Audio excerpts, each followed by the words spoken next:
With barely a month to go before the Iowa caucus, the Democratic Party's presidential primary should be accelerating into the news cycle like a Formula One race car burning its wheels, but thus far has looked more like a skateboard on the beach. The latest debate was roundly ignored.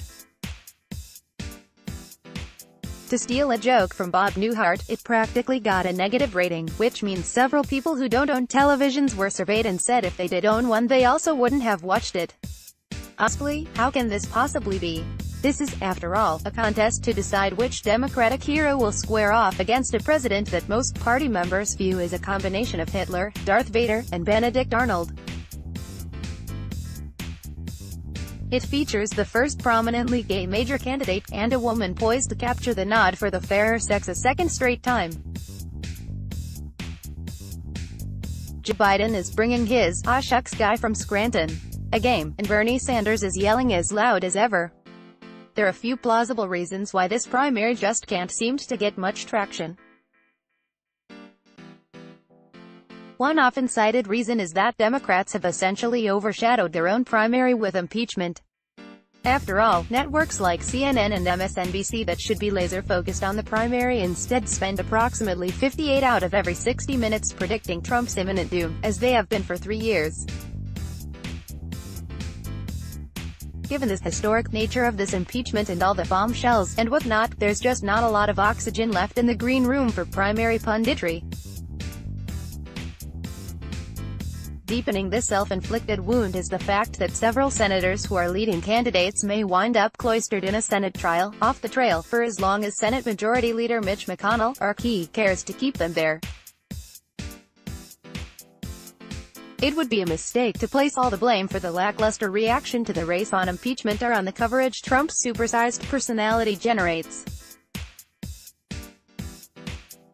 These are factors, to be sure, and as often as the media warns itself against being all Trump all the time, they just can't quit him.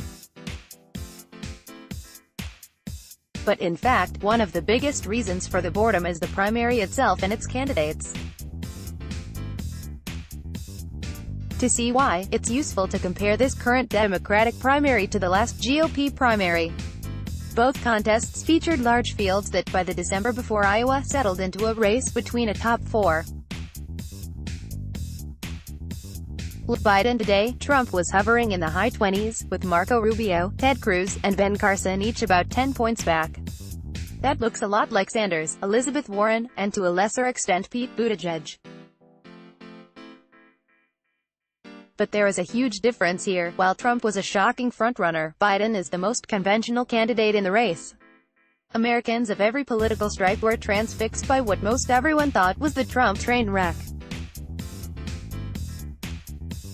The majority of Republicans in December 2015 were saying to themselves, "He can't really win, can he?" Democrats were saying, "He can really win, can't he?" Meanwhile, the 25 to 30% of Republicans who had gone full MAGA were filling stadiums left and right and shouting their love of Trump to the high heavens. There is nobody out there doing much shouting about Joe Biden. This could all change quickly. Impeachment may soon be a speck in the rearview mirror as Iowans caucus. That result can, as it often has, reshape the race and give it some vim and vigor. Current Iowa leader Buttigieg has a chance to catch a spark, and a war chest big enough to fan the flames. A strong Biden showing could solidify his lead, or there could be some unexpected surprise. But for now the race remains in the doldrums. For all the talk about how electrified and fired up to beat Trump the Democrats are going into 2020, it has not translated into much interest in the race to decide who will give out that hoped-for beating. That's a curious thing. Perhaps it's why in polls so many Democrats say they are interested in a new candidate. Those are shoes that Michael Bloomberg would like to fill. But despite spending more on TV ads than NASA spends on space, his 5% polling is anything but astronomical. This primary election needs some juice, and it needs it fast. If it remains a snooze fest and an afterthought, the eventual nominee will limp into the convention fighting Trump with little wind at his or her back. Let's block ads. Why?